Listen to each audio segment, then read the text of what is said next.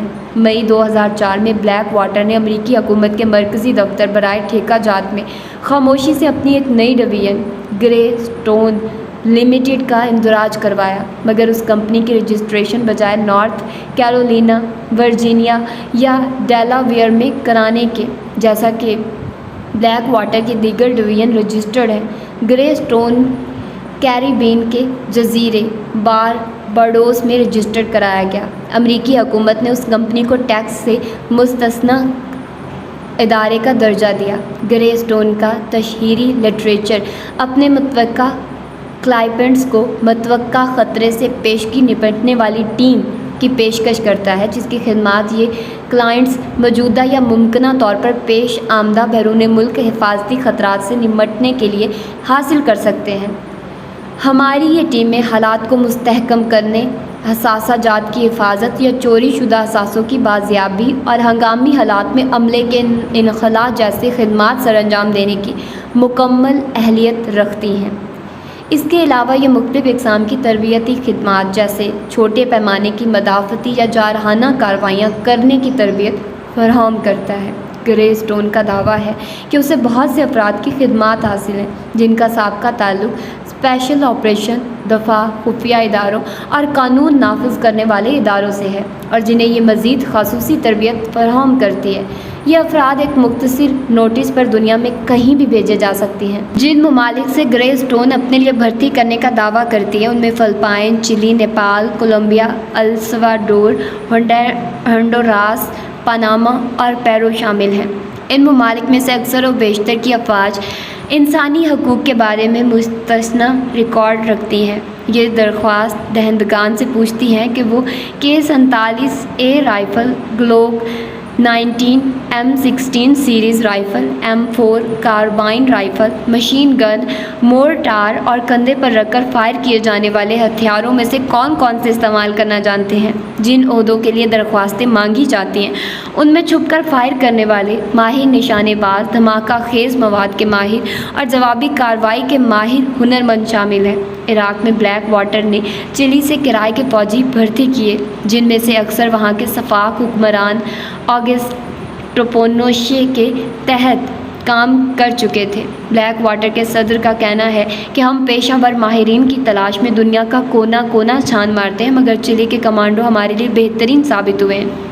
قومی مسلح افواج مکمل طور پر بروئے کار لائے جانے کی وجہ سے بھی اور کچھ سیاسی وجوہات کی بنا پر بھی حکومت امریکہ کے پاس اس کے سوا کوئی چارہ نہیں کہ وہ اپنے اتحادی ممالک سے اپنی دہشت گردی کی جنگ کے لیے فوجی بھیجنے کو کہے۔ اگر اتحادی اس ضرورت کو پورا نہ کرے تو بلیک واٹر اور اس کے حواریوں کے پاس ایک اور حل موجود ہے، جو ایک ایسی بین الاقوامی فوج کا قیام ہے جس کے لیے کرائے کے فوجی دنیا بھر سے بھرتی کیے جائیں۔ اگر غیر ممالک تعاون نہ بھی کریں تو کیا ہوا؟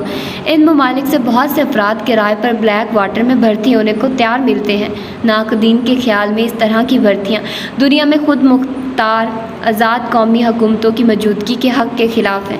مرکز برائے آئینی امور کے صدر مائیکل رانٹر کے خیال میں جس کے ادارے نے کئی نجی ٹھیکیداروں پر عراق میں انسانی حقوق کی خلاف ورزی کے مقدمے کیے ہیں، ٹھیکیداروں اور نجی فوجیوں پر یا کرائے کے فوجیوں کے بڑھتے ہوئے استعمال نے جنگ شروع کرنا اور لڑنا بہت آسان کر دیا ہے۔ اب صرف پیسہ چاہیے، عوامی حمایت کی کوئی ضرورت نہیں۔ جنگ کے لیے جتنی زیادہ عوامی حمایت درکار ہو اتنی ہی مزاحمت ہوتی ہے۔ مزاحمت اس لیے ہوتی ہے تاکہ تکبر پر مشتمل جنگوں، احمقانہ جنگوں اور امریکہ کی صورت میں استعماری جنگوں کو روکا جا سکے۔ زوال پذیر استعمار کو بچانے کے لیے نجی افواج کا استعمال امریکہ کی ایک ناگزیر ضرورت بن چکا ہے۔ روم اور کرائے کے فوجیوں کے لیے اس کی بڑھتی ہوئی ضرورت پہ غور کریں۔ اس طرح ہماری امریکہ میں ناراض عوام کا غصہ قابو میں رکھنا آئین کی پابند پولیس کے لیے بہت مشکل ہے۔ نجی افواج اس مسئلے پر قابو پا سکتی ہیں۔ پینٹاگون کے سب سے بڑے ٹھیکیدار ہالی برٹن کی طرح بلیک واٹر بھی محض جنگ سے نفع اندوزی چاہنے والی دیگر کمپنیوں سے اپنے طویل المدتی مقاصد کی وجہ سے بالکل مختلف ہے۔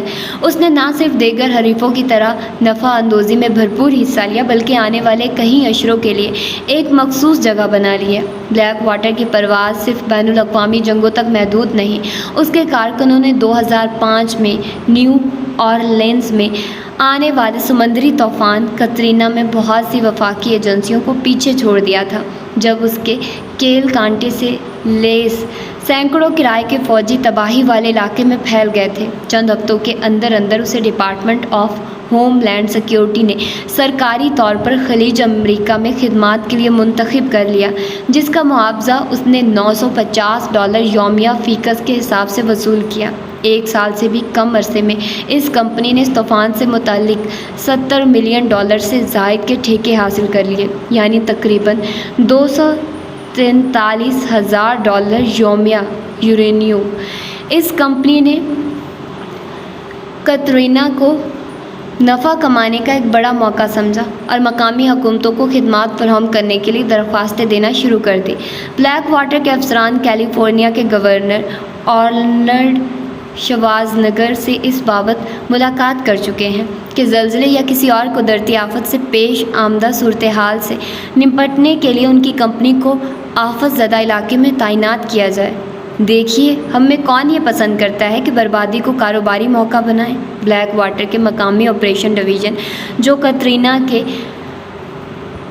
بعد بنائی گئی تھی، کے سربراہ نے کہا، یہ ایک تلخ حقیقت ہے، مگر یہ ہے اسی طرح۔ ڈاکٹر، وکیل، جنازوں کا انتظام کرنے والے اور حتیٰ کہ اخبارات بھی سب کے سب ناخوشگوار واقعات کے ہونے سے روزی کماتے ہیں۔ ہم بھی یہی کرتے ہیں، کیونکہ یہ کام بھی آخر کسی کو تو کرنا ہے۔ مگر نقاد بلیک واٹر کی اندرون ملک تعینات کو اس خطرناک نظیر قرار دیتے ہیں جو جمہوریت کو نقصان پہنچا سکتی ہے۔ ان کے اقدامات آئینی حدود کی پابندی اس درجہ نہیں کر سکتے جیسے وفاقی اور ریاستی اہلکار اور ملازمین کرتے ہیں۔ ان آئینی حدود میں ترمیم اول اور ترمیم چہارم شامل ہے، جو غیر قانونی تلاشیوں اور گرفتاریوں سے تحفظ فراہم کرتی ہے۔ یہ لوگ پولیس افسروں کی مانند آئینی حقوق کا تحفظ کرنے کی اہلیت نہیں رکھتے۔ کونسل برائے آئینی حقوق کے مائیکل راٹنر کا کہنا ہے، اس قسم کے پیرا ملٹری گروپ نازی پارٹی کے براؤن شرٹ والے لوگوں کی یاد دلاتے ہیں جو ماورائے عدالت قوت نافذہ کا کام کرتے تھے۔ ان پیرا ملٹری گروپوں کا استعمال ہمارے حقوق کے لیے انتہائی خطرناک ہے۔ پش کی اس صلیبی جنگ میں بلیک واٹر کی شرکت اس وجہ سے بھی ناپسندیدہ ہے کہ اس کمپنی کے اعلیٰ عہدیدار کٹر قسم کے عیسائی برتری کے قائل لوگ ہیں۔ عرب پرنس اور اس کے خاندان نے ہمیشہ دائیں بازو کی مذہبی رجحانات رکھنے والی قوتوں کو ان کی سیکولر ازم کے خلاف اور عوام میں فروغ عیسائیت کی کوششوں کے لیے فراغ دلانہ چندہ دیا ہے۔ پرنس ملک کے سب سے زیادہ جہرا عیسائی انتہائی پسندوں میں سے کہیں ایک کا دوست اور مربی ہے، جن میں واٹر گیٹ اسکینڈل میں ملوث چیک کونسل شامل ہے، جو بعد ازاں پش کا ایڈوائزر بنا اور جو عقائد پر مبنی جیل خانہ جات کی تحریک کا محرک ہے۔ ان میں عیسائی قدامت پرست لیڈر گیری با اور بھی شامل ہیں، جو منصوبہ برائے نئی امریکی صدی کے اصول کے وضع کرنے کی دستاویزات کے ابتدائی دستخط کنندگان میں شامل تھا، جس سے پرنس اپنے بچپنے ہی سے وابستہ تھا اور جو پرنس کے والد کا دوست بھی تھا۔ بلیک واٹر کے کچھ افسر ایک عیسائی militia sovereign military order of Malta کے بھی ممبر ہیں، جسے صلیبی جنگوں کے دوران مسلمانوں سے چھینے گئے علاقوں کے دفاع کے لیے 11ویں صدی میں پہلی صلیبی جنگ سے قبل قائم کیا گیا تھا۔ یہ ادارہ بین الاقوامی قانون کے تحت خود مختاری کا درجہ رکھنے کا دعویٰ دار ہے۔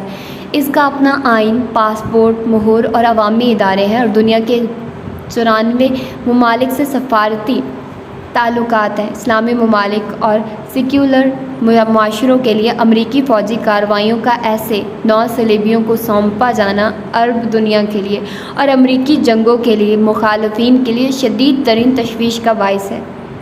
دنیا کے بیشتر حصے نے فوجی کمپنیوں کی بابت پہلی مرتبہ اس وقت سنا جب 31 مارچ 2004 کو ایک مشتعل ہجوم نے بلیک واٹر کے 4 فوجیوں کو ہلاک کر ڈالا۔ اس واقعے سے عراق کی جنگ نے ایک نیا رخ اختیار کیا اور مزاحمت شدت اختیار کر گئی۔ میڈیا کی اکثر رپورٹیں اس وقت اس مشکوک قوتوں کو غیر عسکری ٹھیکیدار یا غیر ملکی کارکنان برائے تعمیر نو کے نام سے پکارتی رہی، جیسے کہ وہ فوجی نہیں بلکہ انجینئر، تعمیراتی کارکن، خدمت خلق کرنے والے یا پانی صاف کرنے والے ماہرین تھے۔ کرائے کے سپاہی کی اصطلاح ان کے لیے کبھی بھی استعمال نہیں کی گئی۔ ایسا اتفاقاً نہیں ہوا، در حقیقت ایسا ایک انتہائی مہارت سے چلائی جانے والی مہم کے تحت نتیجے میں ہوا جو کرائے کے سپاہیوں کی اس صنعت نے چلائی اور اس صنعت کے بھیانک پہلو کو بے ضرر ناموں سے چھپانے کی کوشش کی۔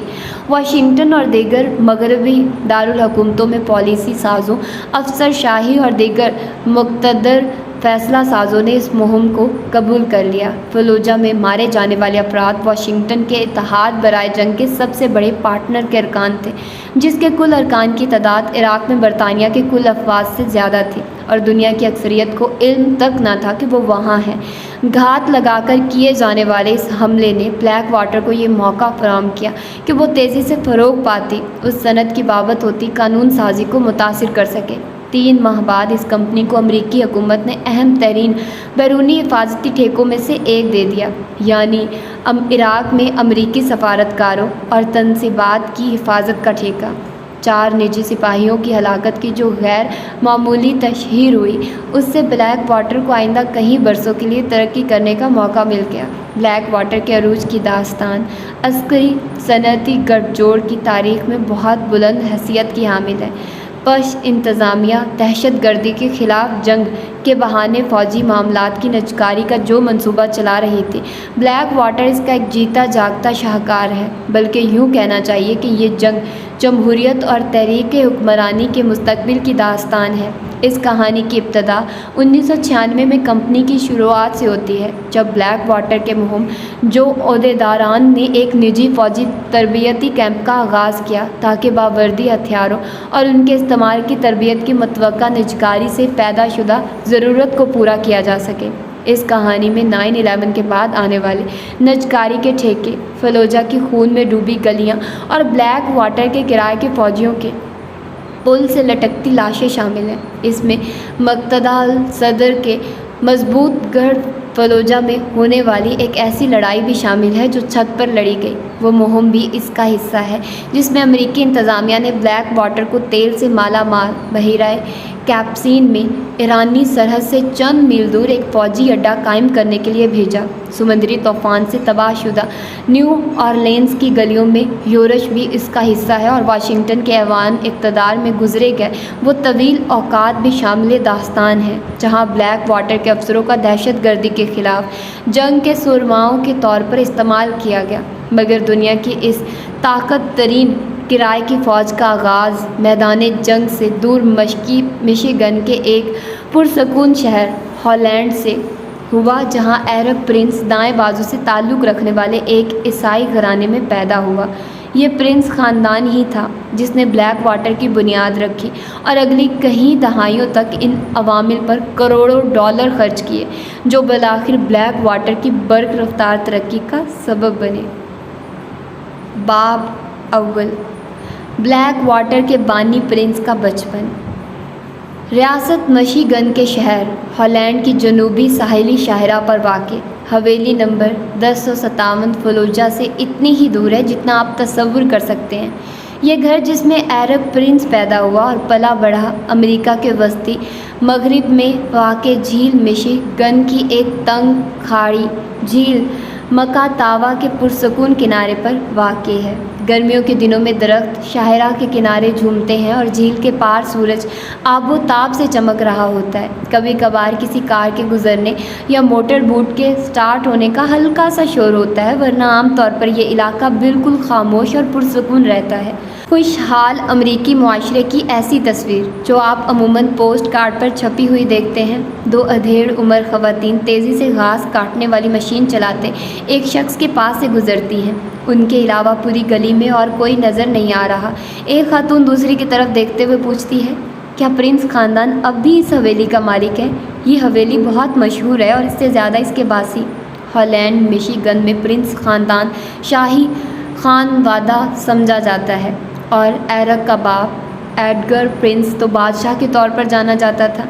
جس طرح بلیک واٹر کا میوک نارتھ کیرولینا میں واقع 7,000 ایکڑ دلدلی علاقے میں محیط کمپاؤنڈ جہاں ہمہ وقت مشین گن کی آوازیں گونجتی ہیں ایرک پرنس کی ذاتی جائیداد ہے، اسی طرح ہالینڈ کا یہ ولندیزی گاؤں اس کے باپ کی جاگیر تھا۔ ایڈگر پرنس ایک خود ساختہ صنعت کار تھا اور شہر کی 1/4 آبادی اس کی ملازم تھی۔ اس نے اس شہر کے ادارے بنائے، اس کے تجارتی علاقے کی منصوبے بندی کی اور رقوم فراہم کی اور شہر کے دونوں کالجوں کا وہ سب سے بڑا مربی تھا۔ 1995 میں اس کی اچانک موت کے 10 سال بعد بھی اس کا ورثہ اس کی یاد دلاتا رہتا ہے۔ شہر کے تجارتی علاقے کی 2 معروف ترین سڑکوں کے سنگم پر ایڈگر پرنس کی یادگار موجود ہے۔ کانسی کی 7 سیڑھیاں ایک چبوترے تک جاتی ہیں جس پر 3 موسیقاروں کے قد آدم مجسمے نصب ہیں۔ یہ بھی کانسی کے بنے ہوئے ہیں۔ ایک موسیقار کوٹ پہنے سیلو بجا رہا ہے، دوسرا وائلن اور تیسری موسیقار ایک جوان عورت ہے جو اسکرٹ پہنے ہوئے ہے اور بانسری بجا رہی ہے۔ ایک اور مجسمہ ایک چھوٹی بچی کا ہے جو ایک بچے کو باہوں میں لیے ہاتھ میں موسیقی کی کتاب تھامے ہوئے اور وہ دونوں گانے میں مصروف ہیں۔ ان مجسموں کی بنیاد پر ایک یادگاری تختی نصب ہے جس پر لکھا ہے، ہم ہمیشہ آپ کے قدموں کی آہٹ محسوس کریں گے۔ ہالینڈ کے اس تجارتی علاقے کے لوگ آپ کی بصیرت اور سخاوت کو ہمیشہ یاد رکھیں گے۔ ایڈگر پرنس نے اپنی اولاد کو جو سبق سکھایا تھا وہ یہ تھا کہ عیسائی اقدار دائیں بازو کی سیاست اور آزاد منڈی کی معیشت کے اصولوں پر مبنی کوئی جاگیر کیسے بنائی اور مستحکم رکھی جا سکتی ہے۔ اگرچہ آج کل ہالینڈ پرنس خاندان کی یادگاروں سے بھرا ہوا ہے، ایڈگر اس شہر کا پہلا بادشاہ نہیں تھا۔ اپنی آباد کاری کی شروعات سے ہی ہالینڈ عیسائی سرداروں کے زیر تسلط رہا ہے۔ 1846 میں البرٹس وان راتلے 57 دیگر ولندیزی پناہ گزینوں کے ہمراہ سمندری راستے سے مشیگن کے مغربی ساحل پر پہنچا تھا۔ پرنس کا جدہ امجد اپنے ملک کے چرچ کی نافذ کردہ مذہبی پابندیوں کی مخالفت کی وجہ سے مشق ستم بنا تھا اور ملک چھوڑنے پر مجبور ہوا تھا۔ وان راتلے ڈچ ریفارم چرچ کے ایک فرقے کا کارکن تھا جسے وہاں کا شاہی خاندان اچھا نہیں سمجھتا تھا۔ اپنے جہاز ساؤتھرنر پر امریکہ پہنچ کر وہ اپنے ساتھیوں کو جیل مشیگن کے کنارے لے گیا جہاں اس کا خیال تھا کہ وہ لوگ اپنے مذہبی عقائد کے مطابق آزادانہ زندگی بسر کر سکتے تھے۔ کچھ تلاش کے بعد اسے ایک موزوں مقام مل گیا۔ یہ مشیگن جھیل سے منسلک ایک چھوٹی جھیل کا کنارہ تھا۔ 9 فروری 1847 کو وان راتلے نے اس بستی کی بنیاد رکھی جہاں ایرک پرنس نے اپنا بچپن گزارنا تھا۔ تاہم وان راتلے کا خواب پوری طرح شرمندہ تعبیر نہ ہو سکا۔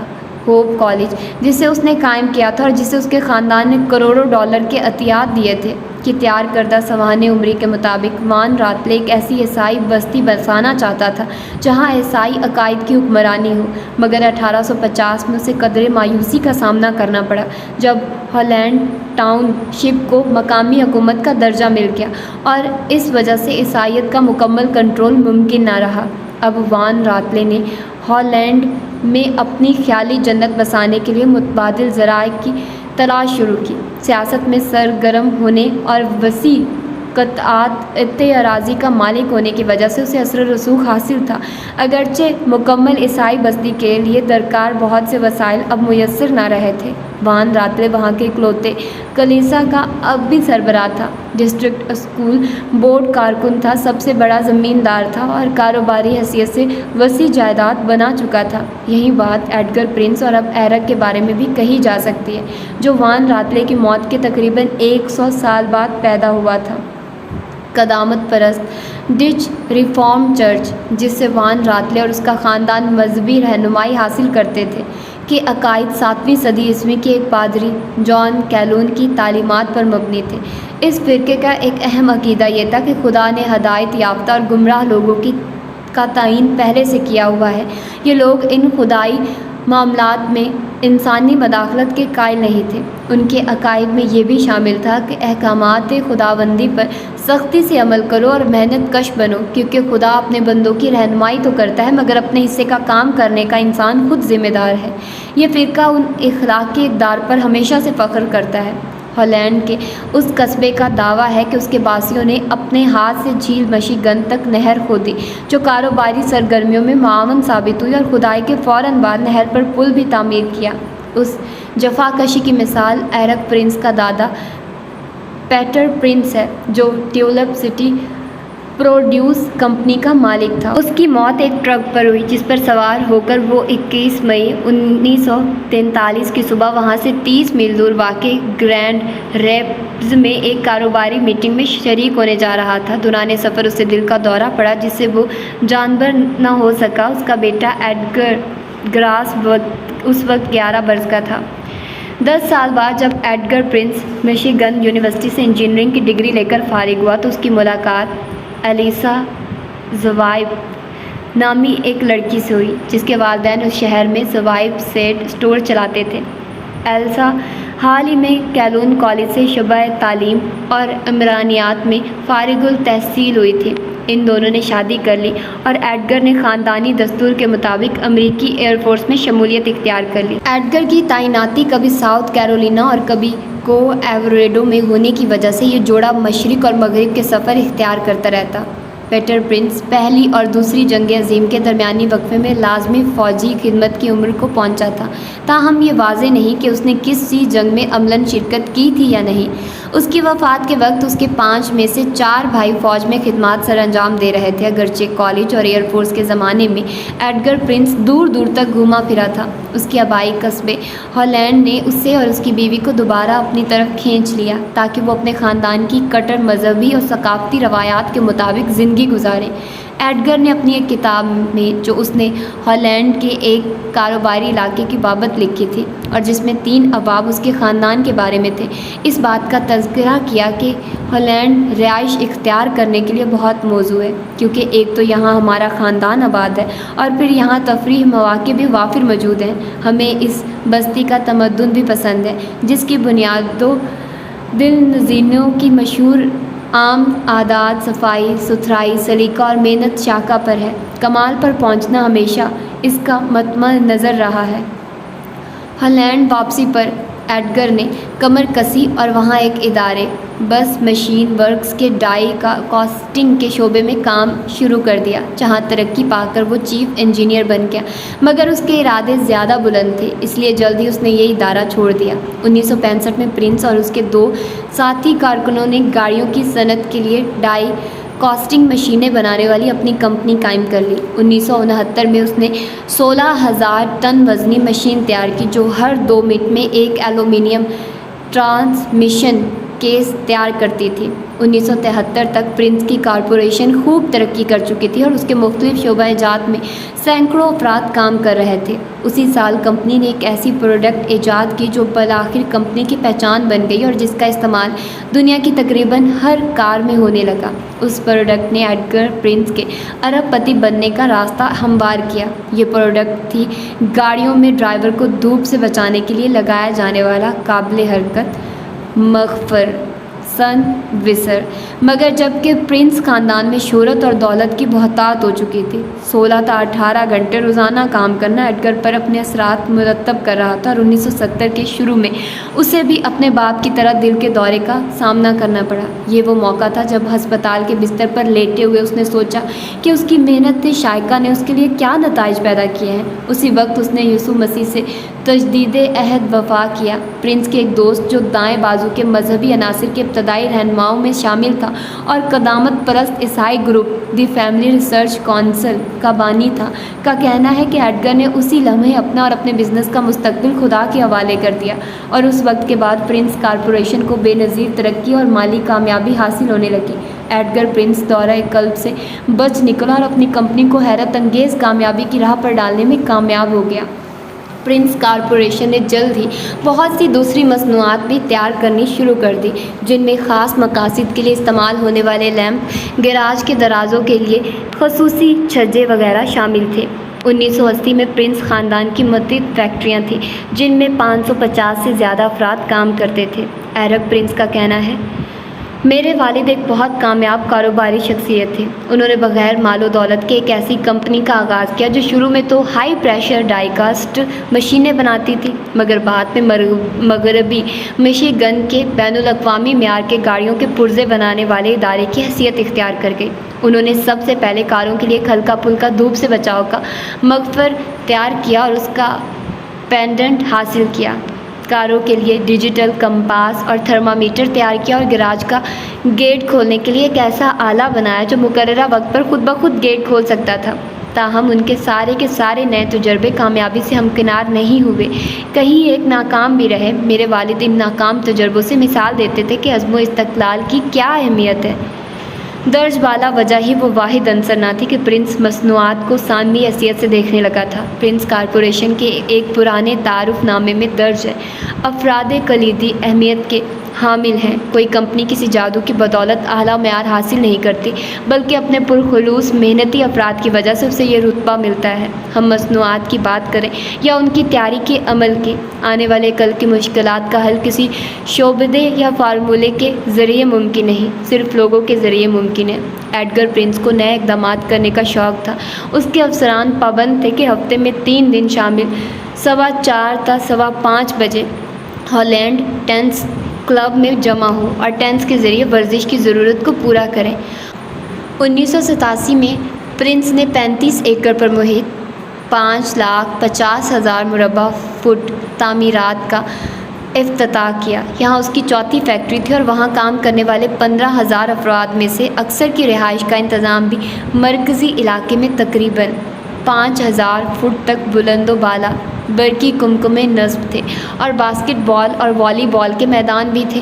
وہ اپنے ملازمین سے کبھی بھی اتوار کے دن کام نہیں لیتا تھا اور بیرون شہر کاروباری دوروں پر گئے ہوئے اپنے افسران کو بطور خاص واپس بلا لیتا تھا تاکہ وہ اتوار کا دن اپنے خاندان کے ساتھ گزار سکیں۔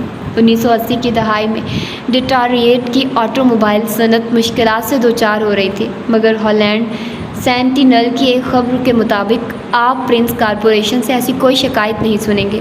ایرک پرنس نے ایک مصنف رابرٹ ینگ پیلٹن کو بتایا کہ میرے خاندان کا بزنس گاڑیوں کے لیے پرزوں کی فراہمی ہے اور دنیا میں سخت ترین مقابلہ اسی میدان میں ہے۔ میرے والد کی تمام توجہ معیار، مقررہ مقدار اور گاہکوں کی تسلی و تشویق پر مرکوز رہتی تھی، اور رات کے کھانے پر بھی ہم یہی باتیں کرتے تھے۔ مگر ایڈگر پرنس کا مقصد صرف اپنے بزنس اور اس کے کارکنوں کی کامیابی تک محدود نہیں تھا، اور پیسے کی فراوانی نے اسے اپنے بلند تر مقصد کی تکمیل کے وسائل بھی فراہم کر دیے تھے۔ یہ مقصد تھا قدامت پرست عیسائی اغراض و مقاصد کے لیے بے دریغ خرچ کرنا۔ گیری بوویر کے مطابق ایڈگر پرنس بادشاہ گر نہیں، سلطنت گر تھا۔ اس کے نزدیک ذاتی کامیابی ثانوی حیثیت کی حامل تھی، اور فوقیت اس بات کو حاصل تھی کہ عیسائی تعلیمات کا فروغ ہو اور معاشرے کے اخلاقی رویوں کو بحال کیا جائے۔ 1980 کی دہائی میں پرنس فیملی کا رشتہ امریکہ کے محترم ترین قدامت پسند خاندانوں میں سے ایک کے ساتھ قائم ہو گیا، جب ایرک پرنس کی ہمشیرہ بیسٹی نے ڈگ ڈیوس سے شادی کی۔ ڈگ کے والد نے ایک ملٹی لیول مارکیٹنگ فرم ایموے قائم کی تھی اور بتدریج اورلینڈو میجک باسکٹ بال ٹیم کا مالک بن گیا تھا۔ ایموے مقامی مصنوعات کی تقسیم کا ایک طاقتور ادارہ تھا اور اس پر الزام تھا کہ یہ ایک مذہبی فرقے کی مانند چلایا جاتا تھا۔ 1990 کی دہائی میں یہ کمپنی امریکی انتخابات میں سب سے زیادہ چندہ فراہم کرنے والی تجارتی ادارے میں سے ایک تھی۔ یہ زیادہ تر ریپبلکن امیدواروں کو ہی چندہ فراہم کرتی تھی اور اپنے کاروباری اثر و رسوخ کو اپنے سیاسی مقاصد کے فروغ کے لیے استعمال کرتی تھی۔ ایموے کا زیادہ تر انحصار اپنے 5 لاکھ سے زائد امریکی خود مختار ڈسٹری بیوٹرز پر تھا، جو ان سیاسی مقاصد کے لیے مذہبی جنونیوں کی طرح سرگرم تھے۔ اپنی کمپنی کے صابن، وٹامن، ڈٹرجنٹ اور دیگر گھریلو اشیاء فروخت کرنے کے ساتھ وہ ایموے کے فلسفے کو بھی آگے بڑھاتے تھے۔ جیسا کہ مدر جونز میگزین نے کمپنی کی کرتوتوں کی بابت 1996 میں لکھا، وہ آپ سے کہتے ہیں کہ کچھ بھی ہو جائے، ہمیشہ قدامت پسندوں کو ووٹ دیں۔ آزاد خیال لوگ ہم جنس پرستی کے حامی ہیں اور عورتوں کو گھروں سے باہر نکلنے کی اجازت دیتے ہیں۔ ایک سابقہ ایموے ڈسٹری بیوٹر کیرن جونز نے میگزین کو بتایا، وہ کہتے ہیں کہ ہم ہر چیز کو وہاں دیکھنا چاہتے ہیں جہاں اسے ہونا چاہیے۔ کہا جاتا ہے کہ ایم وے کے اکابرین نے اپنے جلوسوں اور اکسانے والے ٹیپ شدہ پیغامات کے ساتھ ساتھ وائس میل پیغامات بھی استعمال کیے تاکہ اپنے ڈسٹریبیوٹرز کو ایک بھرپور مقامی سیاسی قوت کے طور پر استعمال کیا جا سکے۔ بیسٹی اور ڈگ کی شادی سے دو خاندانوں کا اسی طرح الحاق ہوا جیسا کہ یورپ کے شاہی خاندانوں میں ہوا کرتا تھا۔ ڈیوڈز خاندان مشیگن کے ان محدودوں چند خاندان میں سے ایک تھا جن کی قوت اور اثر و رسوخ پرنس خاندان سے زیادہ تھا۔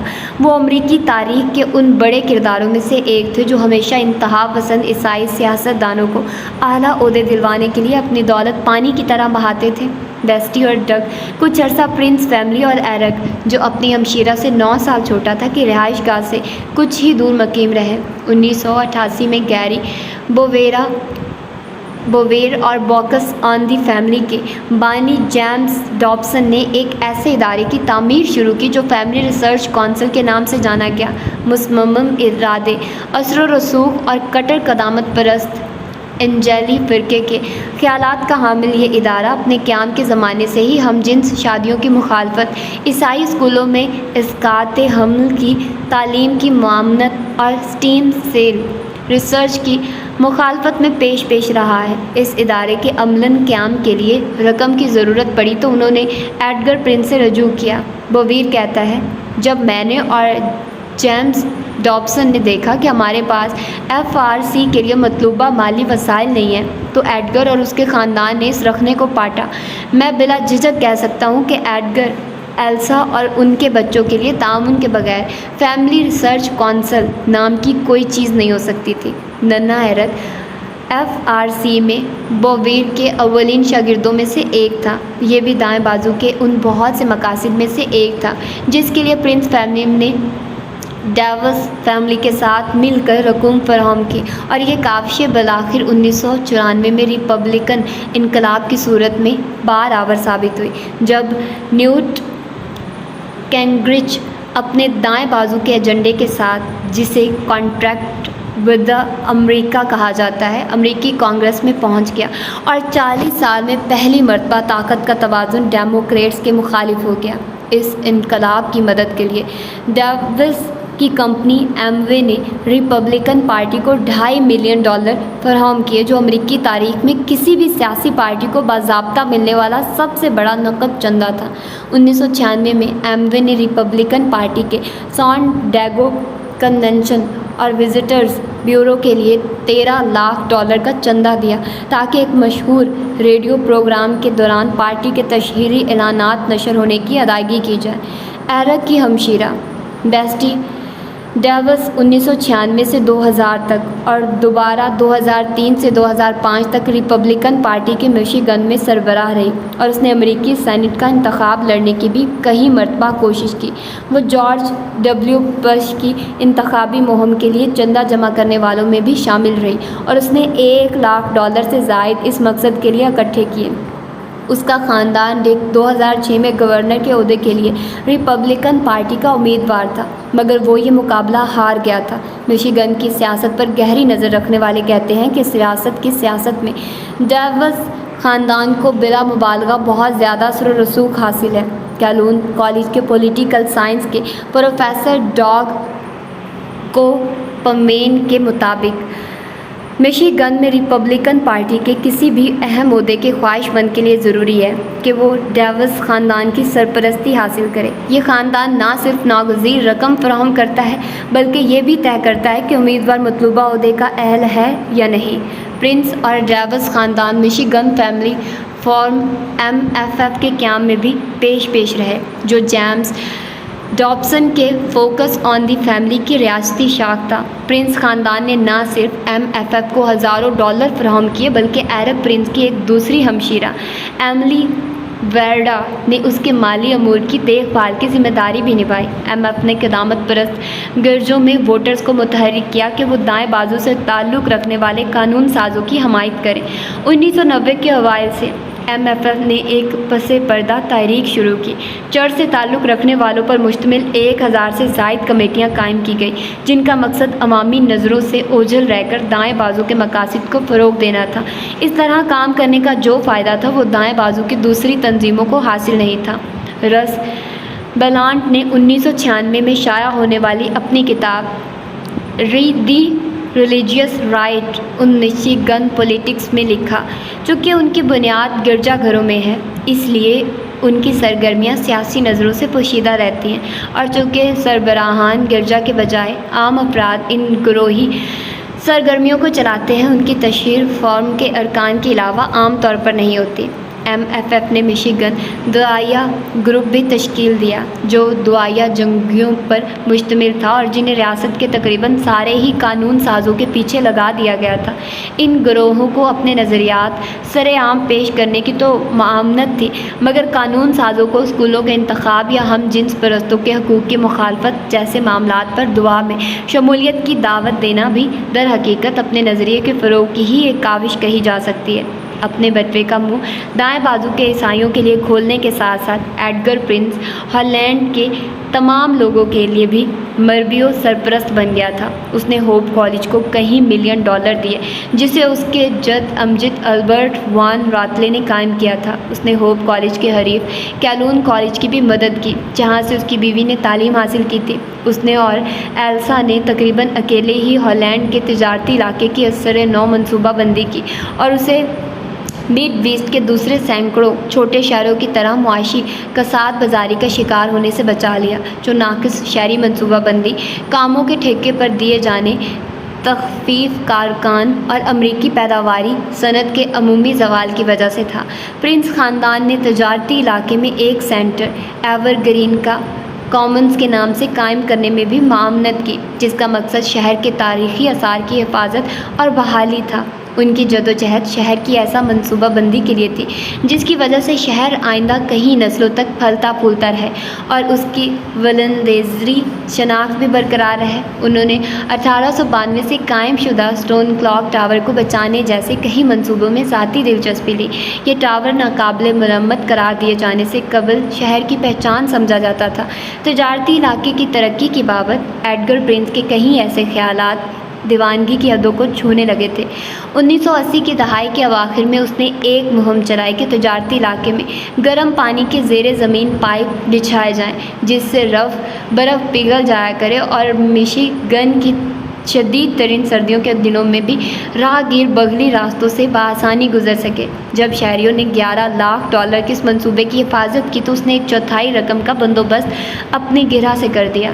ایڈگر پرنس نے اپنی مذہبی اور کاروباری ذمہ داریوں میں توازن برقرار رکھا۔ گیری بوویر نے 1995 میں پرنس کے بارے میں لکھا، ایڈگر نے فیملی ریسرچ کونسل کی ہر آڑے وقت میں بھرپور اعانت کی، مثلاً اس وقت جب سپریم کورٹ کا اسقاط حمل کی حمایت میں غیر متوقع فیصلہ آیا اور جب 1992 میں کانگریس نے خاندانی نظام کے مخالف لوگوں کو برتری حاصل ہوئی اور جب حالیہ مہینوں میں کچھ لوگوں نے خاندانی روایات پر نظر ثانی کرنے اور شادی کی اہمیت گھٹانے کی مہم چلائی۔ پرنس کارپوریشن نے عروج کا سفر جاری رکھا اور بوویر کے خیال میں یہ عروج انجیل مقصد کے اصولوں کی وجہ سے تھا۔ 1992 میں کمپنی کے پاس 2250 ملازم تھے۔ 1995 کے شروع میں یہ تعداد بڑھ کر 4000 ہو گئی اور کمپنی کا سالانہ زر فروخت $400 ملین تک پہنچ گیا۔ پرنس نے اپنی کاروباری مہارت کا رشتہ ہالینڈ کی خوشحالی سے بھی جوڑا ہوا تھا۔ اس نے لو میل کارپوریشن قائم کی جو ہالینڈ کے تجارتی علاقے کا سب سے بڑا ترقیاتی ادارہ بن گئی اور جسے $25 لاکھ کی مالیت کا ٹھیکہ برائے تعمیر ایور گرین کا منر سینئر سینٹر ملا۔ تاہم پرنس خاندان جلد ہی ایک سانحے کا شکار ہونے جا رہا تھا۔ 12 مارچ 1995 کو دوپہر 1 بجے ایڈگر پرنس کارپوریشن کے صدر جوہن اسپوائل ہاف سے جو اس کا پرانا دوست تھا اور جس کے ساتھ ایک ہفتہ قبل وہ کولوریڈو میں اسکیننگ کے لیے گیا تھا، معمول کی ملاقات تھی۔ انہوں نے ایک دوسرے کو خدا حافظ کہا اور پرنس اپنی کمپنی کے ہیڈ کوارٹر کے لفٹ میں داخل ہو گیا۔ لفٹ میں ہی اسے دل کا شدید دورہ پڑا اور 15 منٹ بعد اسے فرش پر گرا ہوا پایا گیا۔ 2 ملازمین نے مصنوعی طریقے سے اس کا سانس بحال کرنے کی بھرپور کوشش کی مگر وہ جان بحث نہ ہو سکا اور 1 گھنٹے کے اندر اسے مردہ قرار دے دیا گیا۔ اسپوائل ہاف کہتا ہے، میں نے اسے اس کی موت سے غالباً صرف 2 منٹ پہلے دیکھا تھا۔ میں نے اس کے چہرے کے تاثرات اور رنگت دیکھی تو وہ بالکل نارمل تھا۔ میں کئی برس سے اسے اچھی طرح جانتا تھا۔ اگر اس کی رنگت میں ذرا بھی تبدیلی ہوئی ہوتی مجھے ضرور پتہ چل جاتا۔ جیسا کہ بادشاہوں، سربراہان مملکت اور دیگر اکابرین کی موت پر ہوتا ہے، پورا ہالینڈ شہر رنج و الم میں ڈوب گیا۔ پرچم سرنگو کر دیا گیا۔ علاقے کے ہر اخبار نے صفحہ اول پر اس کی مداح خوانی کی۔ 1000 سے زائد افراد کرائسٹ میموریل ریفارمڈ چرچ میں اینجلی فرقے کے لیڈروں جیمز ڈابسن اور گیری بوویئر کو سننے کے لیے جمع ہو گئے، جنہوں نے ایڈگر کو اپنا گرو قرار دیا۔ بوویئر نے تذکرہ کیا کہ کس طرح پرنس نے شدید اصرار کیا تھا کہ واشنگٹن ڈی سی میں فیملی ریسرچ کونسل کے نئے ہیڈ کوارٹر پر سلیب ضرور نصب کی جائے، جو صدر ارکان سپریم کورٹ اور کانگریس کو یاد دہانی کراتی رہے کہ خدا کے فیصلے کے مطابق یہ ایک قوم ہے۔ لیک شور کے گرینڈ ریپڈز پریس نے ایک ضمیمہ شائع کیا جس میں پرنس کو ایک مرد عیسائی کے نام سے یاد کیا گیا۔ عزت مآب رین برو خویزن نے کہا، ایڈگر پرنس ایک غیر معمولی شخص تھا جس نے ہمیشہ یسوع مسیح کی سربلندی کے مقصد کو پیش نظر رکھا۔ کلیسیا کے اسی سربراہ نے 5 سال بعد ایڈگر کی بیوہ سے شادی رچا لی۔ اپنے باپ کی موت کے وقت ایرک پرنس بحریہ میں خدمات انجام دے رہا تھا اور بوسنیا بیٹی اور مشرق وسطیٰ کے لیے تعینات بیڑے پر موجود تھا۔ اس کے باوجود وہ اپنے باپ سے صرف 1 ہفتہ قبل ہی ملا تھا جب ایرک کی بیٹی کے بپتسمہ کے موقع پر ایڈگر نے اس کی پیشانی پر سلیب کا نشان بنایا تھا۔ ایرک کو یاد تھا کہ اس کے باپ نے اسے سکھایا تھا کہ کسی کام کو کبھی ناممکن مت سمجھنا۔ اپنی وفات کے وقت ایڈگر اور ایلسا کی شادی کو 41 برس ہو چکے تھے اور انہوں نے ایرک کے علاوہ 3 بیٹیوں کی بھی پرورش کی تھی۔ ایڈگر کی وفات کے بعد ایرک نے ہالینڈ سینٹینل کو بتایا، میرے والد اپنے اہل خانہ کے لیے ایک گدڑیے کی طرح تھے۔ انہیں جب بھی موقع ملتا وہ تمام اہل خانہ کو جمع کرتے اور اس بابت تمام انتظامات پوری تفصیل کے ساتھ کرتے۔ ایرک اس پر تو خوش تھا کہ اس کی پہلی بیٹی صوفیہ کے بپتسمے کے موقع پر والد صاحب موجود تھے، مگر اس خوشی میں رنج ملال بھی شامل تھا۔ مجھے افسوس اس بات کا ہے کہ میرے بچے انہیں کبھی جان نہیں پائیں گے۔ میری خواہش تھی کہ بچے ان سے گھل مل سکتے اور ان سے سیکھ سکتے۔ ایرک پرنس اپنے باپ سے بے حد متاثر تھا اور اس نے بچپن ہی سے ان کے نقش قدم پر چلنے کا تہیہ کیا ہوا تھا۔ بچپن ہی سے ایرک بہت پرتیلا تھا۔ ہالینڈ کرسچن اسکولوں میں ابتدائی اور ثانوی تعلیم کے زمانے میں وہ فٹ بال، باسکٹ بال وغیرہ میں بھی کھیلا کرتا تھا۔ اس کے اسکول کٹر مذہبی قسم کے تھے اور وہ اپنے سالانہ جرائد میں کہیں کہیں صفحات انجیل کی آیات اور منتر پیش کرنے میں صرف کرتے تھے۔ ایک مرتبہ اس کے سالانہ جریدے کے 3 صفحے پر درج تھا، خدا کی بادشاہت میں تمام زندہ اشیاء عیسیٰ علیہ السلام کی پیش کردہ انسانیت کی تشکیل نو کے لیے جی رہی ہیں۔ تمام جستجو اور تلاش اور ایجادات اور جو کچھ بھی ہم کر سکتے ہیں اسی لیے ہے۔ گیری بوویئر ایڈگر اور ایرک کے مابین خصوصی تعلق کا اعتراف کرتے ہوئے کہتا ہے، ایرک پرنس جو اپنے والدین کی واحد نرینہ اولاد تھا اور جو FRC کا پہلا کالج لیول کا تربیتی تھا، یقیناً اپنے باپ کو اچھی طرح سمجھتا تھا۔ کالج کی طالب علمی کے زمانے میں ایرک نہ صرف فیملی ریسرچ کونسل کے لیے کام کرتا تھا بلکہ وہ اپنے باپ کے سانچے میں ڈھلنے کے لیے بھی کوشاں تھا۔ ہائی اسکول کے بعد وہ نیول اکیڈمی میں داخل ہوا تاکہ نیوی پائلٹ بن سکے، مگر 3 سیمسٹر بعد اسے چھوڑ کر ہلز ڈیل کالج میں داخل ہو گیا، جو مشیگن میں فنون لطیفہ کا کالج تھا اور سرمایہ دارانہ نظام میں معیشت کی تبلیغ کرتا تھا۔ 2000 کے پرنسٹن ریویو کے جائزے کے مطابق یہ کالج امریکہ کا سب سے زیادہ قدامت پسند کالج تھا۔ ایرک کے پروفیسر گیری والفرم کے مطابق ایرک ایک ذہین اور خوشگوار شخصیت کا حامل شخص تھا اور اچھی گفتگو کر سکتا تھا۔ اس کی ایک خوبی یہ بھی تھی کہ وہ منڈی اور سیاسی نظام کے باہمی تعلق کو سمجھتا تھا۔ پرنس کی طبیعت میں بھی مہم جوئی کا شوق شامل تھا اور کالج کے زمانے میں اس نے یہ شوق اس طرح پورا کیا کہ کالج کے آگ بجھانے والے رضاکاروں میں شامل ہو گیا۔ ایرک جو بڑا ہوتا گیا، دائیں بازو کی سیاست میں اس کی دلچسپی بڑھتی گئی اور اس نے جارج H.W. بش کے زمانے میں وائٹ ہاؤس میں ایک 6 ماہ کے تربیتی کورس میں بھی شرکت کی۔ اسی تربیت کے دوران 19 سالہ پرنس نے اپنا پہلا سیاسی چندہ بھی دیا۔ یہ $15,000 تھے جو اس نے national Republican congressional company committee کو دیے۔ تب سے اب تک پرنس، اس کی آنجہانی بیوی جان اور اس کی موجودہ بیوی جوانا وفاقی انتخابی مہموں کے لیے $2,44,800 چندہ دے چکے ہیں، اور اس میں سے ایک دھیلا بھی ڈیموکریٹس کو نہیں دیا گیا۔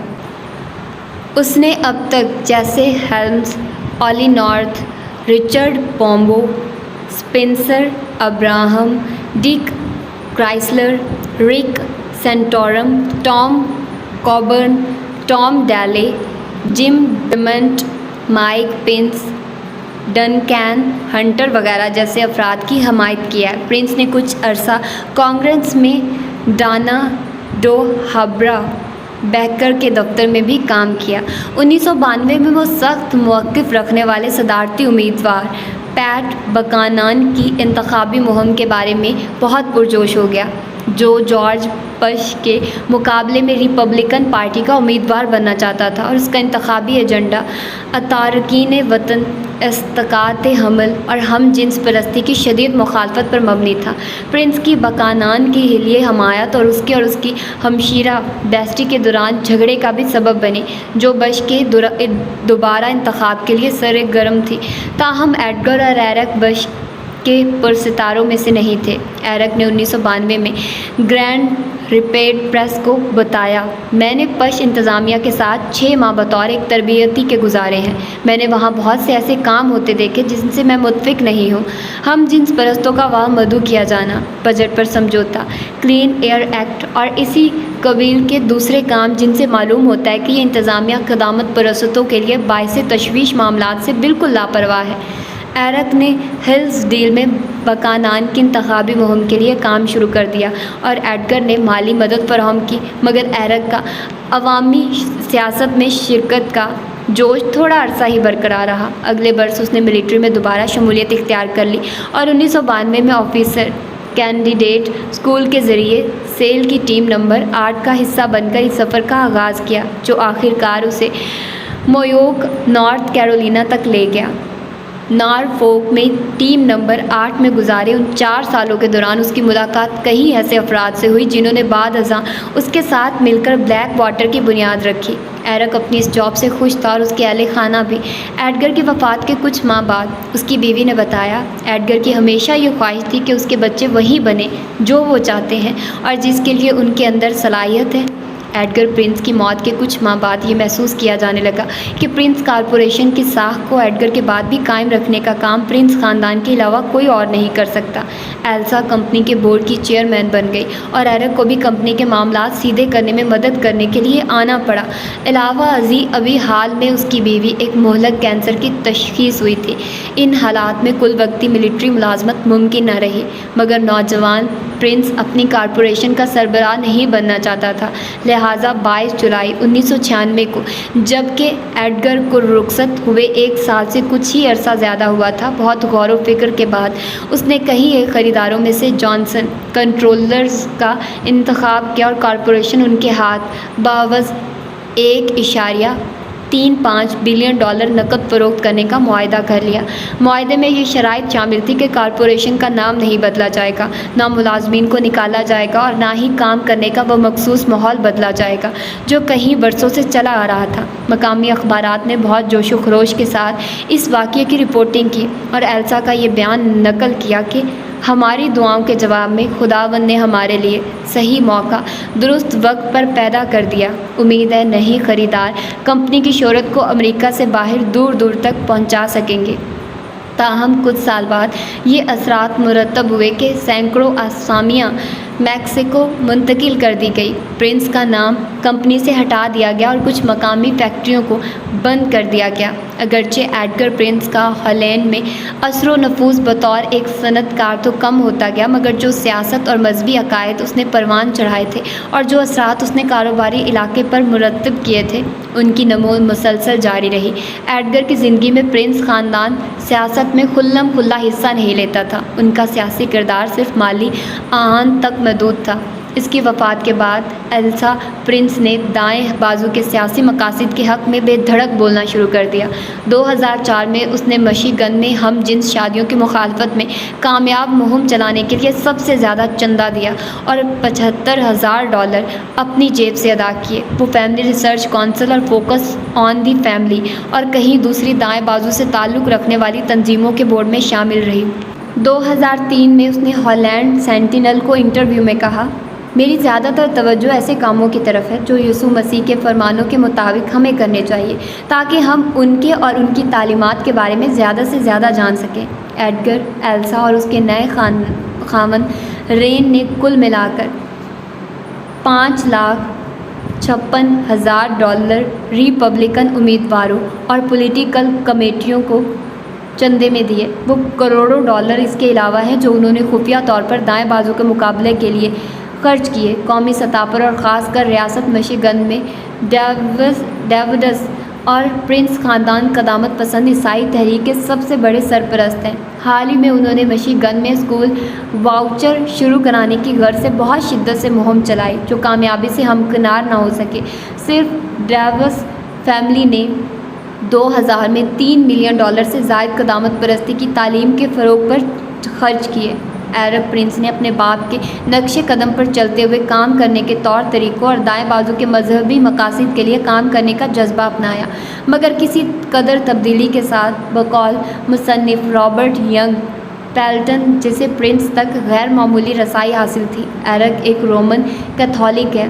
کافی لوگ یہ سمجھتے ہیں کہ وہ اپنے باپ کے عقائد پر قائم ہے، مگر سچ یہ ہے کہ وہ رومن کیتھولک عقیدہ اپنا چکا ہے۔ حقیقت یہ ہے کہ بہت سے اعلیٰ افسران جو بعد میں پرنس کی بلیک واٹر ایمپائر کا حصہ بنے، سب رومن کیتھولک ہیں۔ جب پرنس کی بیوی جان کا انتقال ہوا تو اس کے آبائی شہر شینیکٹیڈی نیو یارک میں بھی اور خاندان کے رہائشی شہر مکلین ورجینیا میں بھی اس کی آخری رسومات کیتھولک طریقے پر ادا کی گئی۔ 1997 میں ایرک پرنس نے، جو اس وقت امریکی بحریہ میں لیفٹیننٹ تھا، ایک کتاب کا تعارف لکھا جس کا نام تھا Christian fatherhood, the 8 commitments of Saint Joseph covenant keepers. اس نے لکھا، یہ مرد حضرات کو وہ بنیادی تربیت فراہم کرتی ہے جس کی انہیں اپنا مشن مکمل کرنے کے لیے ضرورت ہے۔ اس وقت پرنس خود 2 بچوں کا باپ تھا۔ کتاب کا مصنف Stephen Wood Family Life Centre International کا بانی ہے، جو کیتھولک نظریات کا حمایتی ایک ادارہ ہے جس کا مقصد ہے ایسا اخلاقی مواد فراہم کرنا جس سے خاندانوں میں اپنے عقائد سے محبت کا رشتہ گہرا ہو اور اس طرح آج کے معاشرے پر اثر انداز ہوا جا سکے۔ ہم باپوں پر توجہ دیتے ہیں اور انہیں یہ مقصد حاصل کرنے کے وسائل فراہم کرتے ہیں۔ اس اخلاقی مواد میں a parents guide to prevent home sexuality and breast cancer اور دی پل جیسی بہت سی کتابیں شامل ہیں۔ اپنے باپ کی طرح جو دائیں بازو کے پروٹیسٹنٹ ایونجلی مذہبی مقاصد کے لیے رقومات مہیا کرتا تھا، پرنس نے انتہا پسند کیتھولک تنظیموں کی مالی اعانت شروع کر دی۔ 1999 میں اس نے کیتھولک آنسر نامی ایک تنظیم کو $25,000 فراہم کیے۔ یہ تنظیم سان ڈیگو سے تعلق رکھنے والے کیتھولک بنیاد پرست کارل کیٹنگ نے قائم کی تھی۔ کیٹنگ نے اپنی زندگی کیتھولک عقائد کا ہر قیمت پر دفاع کرنے کے لیے وقف کر رکھی تھی۔ 2004 اور 2006 کے دوران اس گروپ نے voters guide for senior Catholics یا مخلص کیتھولک ووٹ دہندگان کے لیے رہنما کتابچہ تقسیم کیا، جس میں 5 ناقابل سمجھوتہ مسائل دیے گئے تھے جو کیتھولک تعلیمات کے تحت اخلاقی طور پر ناقابل قبول تھے۔ یہ 5 مسائل تھے: اسقاط حمل، ہم جنس شادیاں، جینیاتی سٹیم سیل ریسرچ، مہلک اور ناقابل علاج مریضوں کو دانستہ آسان موت مرنے کی سہولت کی فراہمی، اور انسانی کلوننگ، جو معاملات ناقابل سمجھوتہ نہیں قرار دیے گئے تھے۔ ان میں یہ سوال بھی شامل تھا کہ جنگ کب شروع کی جا سکتی ہے اور سزائے موت کی ضرورت کب پڑتی ہے۔ جب پرنس کی بیوی کینسر سے مرنے والی تھی تو اس نے کیٹنگ کو ای میل بھیجی جس نے اپنے عقیدت مندوں کو اس کے لیے دعا کرنے کو کہا۔ اگلے سال پرنس نے دائیں بازو کے ماہانہ کیتھولک جریدے کرائسس کو مالی مدد فراہم کی۔ اس نے مشیگن کے گرجا گھروں کی بھی فیاضانہ مدد کی۔ $50,000 کا عطیہ کلام موضوع کے کیتھولک چرچ ہولی فیملی اور ریٹری کو دیا گیا اور $100,000 گرینڈ ریپڈز کے Saint Isidore Catholic church and school کو دیے۔ علاوہ ازیں اس نے ورجینیا کے کیتھولک گرجا گھروں کی بھی مدد کی۔ تاہم ایرک پرنس کی فیاضی صرف کیتھولک اغراض و مقاصد تک ہی محدود نہ تھی۔ پرنس خاندان ایک خفیہ تنظیم کونسل فارنینشل پالیسی سے بھی قریبی تعلق رکھتا تھا۔ نیو یارک ٹائمز کے مطابق یہ ایک غیر معروف کلب ہے جس کے ارکان امریکہ کے چند 100 سب سے طاقتور قدامت پسند ہیں جو سال میں 3 مرتبہ کسی نامعلوم مقام پر خفیہ ملاقاتیں کرتے ہیں تاکہ ملک کو دائیں بازو کے ایجنڈے پر چلانے کے لیے حکمت عملی مرتب کی جائے۔ یہ کونسل ریبرنڈیٹم لاہمی نے 1981 میں شروع کی جو امریکہ میں عیسائی دائیں بازو کی جدید تحریک کے بانیوں میں سے ہے اور جس نے لیفٹ بیہائنڈ جیسے پیش گوئیوں پر مبنی ناول لکھے ہیں۔ اس کا بنیادی خیال یہ تھا کہ اسے کونسل آف فارن ریلیشنز کے مقابلے میں جسے وہ بہت آزاد خیال سمجھتا تھا ایک قدامت پرست عیسائی متبادل کے طور پر پیش کیا جائے۔ کونسل فارنینشل پالیسی کی رکنیت پوشیدہ رکھی جاتی ہے اور اس کے ارکان کو ہدایت کی جاتی ہے کہ میٹنگ سے قبل یا اس کے بعد میڈیا کو بالکل معلوم نہیں ہونا چاہیے کہ ہم کہاں ملتے ہیں اور کون کون شریک ہوتا ہے۔ اگرچہ ارکان کی فہرست منظر عام پر نہیں ہے، CNP اجلاسوں میں متعدد مشہور قدامت پرست شخصیات شرکت کر چکی ہیں۔ ان میں جیری فالویل، ریہلس شفلی، پیٹ رابرٹس، ٹونی پرکنس، جیمز ڈابسن، گیری بویرا اور رالف ریڈ شامل ہیں۔ بیئر کے حوالے سے مشہور Holland H Coors, National Rifle Association کے وین لائپیر، رچرڈ اور Doug DeVos, Oliver North, Grover Norquist اور فرینک جیفنی جیسے لوگ بھی CNP سے منسلک ہیں۔ مہمان شرکت کر سکتے ہیں مگر ایگزیکٹو کمیٹی کی متفقہ منظوری کے بعد۔ George W. بش نے اس گروپ سے 1999 میں خطاب کیا تھا اور اپنی صدارت کے لیے حمایت حاصل کرنے کی کوشش کی تھی۔ یہ گروپ بش انتظامیہ کے طاقتور کھلاڑیوں کی میزبانی کرتا رہا ہے۔ عراق پر قبضہ کے کچھ عرصے بعد نائب صدر ڈک چینی اور ڈیفنس سیکرٹری ڈونلڈ رمزفیلڈ نے CNP کی اجلاسوں میں شرکت کی اور 2004 میں جوہن بالٹن نے اس گروپ کو امریکی پلان کی بابت آگاہی دی۔ جان ایش کرافٹ اور ڈان سینر جو عراق میں امریکی نگران پال پریمر کا کلیدی ساتھی تھا بھی ان اجلاسوں میں شرکت کر چکے ہیں۔ سابقہ house majority leader Tom delay اور بہت سے دوسرے چوٹی کے ریپبلکن سیاستدان بھی ان اجلاسوں میں شرکت کر چکے ہیں۔ سینٹ میں اس وقت کے میجورٹی لیڈر بل فرسٹ کو تو CNP کا تھامس جیفرسن ایوارڈ بھی دیا گیا۔ ایوارڈ قبول کرنے کی تقریب میں اس نے اجتماع کو بتایا قوم کی تقدیر کی ذمہ داری قدامت پرست تحریک پر ہے۔ ایڈگر پرنس 1998 اور 1989 کے دوران CNP کا نائب صدر تھا اور اپنی وفات کے وقت بھی یہ عہدہ اسی کے پاس تھا۔ ایلسا پرنس بھی اس ادارے کی رکن تھی۔ ڈیوس فیملی نے CNP کو کم از کم $1,00,000 کا عطیہ دیا اور پرنس فیملی نے 1990 کی دہائی کے 2 سالوں میں کم از کم $20,000 دیے۔ گروپ کی رازدارانہ پالیسی کی وجہ سے ہی یہ معلوم کرنا ممکن نہیں کہ آیا ایرک پرنس بھی اپنے والد کی طرح اس کا رکن ہے۔ تاہم ایرک نے CNP کو عطیات ضرور دیے ہیں اور اس کے کلیدی عہدیداروں سے اس کے قریبی تعلقات بھی ہیں۔ ایرک پرنس کی سخاوت اور سیاست کی وجہ سے اس کا ناطہ امریکی تاریخ کی متنازع ترین سیاسی شخصیات میں سے چند ایک کے ساتھ بھی رہا ہے۔ پرنس کی فری ہیڈ فاؤنڈیشن جو جرمنی میں لبرٹی کے اہم مانی ہے نے 2000 میں پریزن فیلوشپ نامی ادارے کو $5,00,000 کا عطیہ دیا۔ یہ فیلوشپ جیل خانہ جات کی اصلاح کے لیے قائم ایک نام نہاد ادارہ ہے جو علاوہ دیگر باتوں کے مذہبی عقائد پر مبنی جیل خانہ جات کی وکالت کرتا ہے۔ یہ ادارہ رچرڈ نکسن کے کرائے کے قاتل اور واٹر گیٹ سازش تیار کرنے والے چارلس کالسن کی تخلیق ہے۔ 1969 میں نکسن نے اسے اپنا خصوصی معتمد مقرر کیا تھا اور بہت سے لوگوں نے اسے انتظامیہ کا عبقری شیطان قرار دیا تھا۔ 1971 میں کالسن نے ایک رپورٹ تیار کی جو بعد ازاں نکسن کے دشمنوں کی فہرست کے نام سے مشہور ہوئی۔ اس میں نکسن کے سیاسی مخالفین کے کوائف تھے۔ جنہیں وائٹ ہاؤس ہدف بنا سکتا تھا۔ کالسن واٹر گیٹ اسکینڈل میں سزا پانے والا پہلا شخص تھا۔ اس نے انصاف میں رکھنا ڈالنے کا جرم قبول کر لیا تھا، اور یہ بھی کہ اس نے سائیکیٹرسٹ ڈینیل ایلزبرگ کے دفتر میں نقب لگائی تھی۔ ایلزبرگ وہ شخص ہے جو جنگ ویتنام کے دوران پینٹاگون کی خفیہ دستاویزات منظر عام پر لایا تھا۔ کالسن پر یہ الزام بھی تھا کہ اس نے گنڈوں کے ذریعے جنگ مخالفین پر تشدد کا بندوبست کیا تھا اور بروکنگز انسٹی ٹیوشن پر دھاوا بولنے یا اسے بم سے اڑانے کی سازش بھی کی تھی۔ قید خانے میں جانے سے پہلے کالسن نے اپنے اثر نو عیسائی ہونے کا اعلان کیا اور رہائی پانے پر اپنی مشہور کتاب بورن اگین لکھی، جس میں اپنی کایا کلپ کا تذکرہ کیا۔ 2006 کے اواخر تک 22,308 رضاکار امریکہ کے 1800 سے زائد جیل خانہ جات میں کام کر رہے تھے اور 1,20,000 سے زائد قیدی اس ادارے کے ماہانہ انجیل کی تعلیم کے پروگراموں میں شرکت کر چکے تھے۔ اس کا دعویٰ ہے کہ دنیا کے 100 سے زائد ممالک میں اس کے نمائندے موجود ہیں۔ یہ پروگرام اتنا مقبول عام ہو چکا ہے کہ ٹیکساس جیل میں 200 قیدی اپنا پورا دن اس کی روشنی میں گزارتے ہیں۔ اس مقبولیت کا سہرا جارج ڈبلیو بش کے سر ہے۔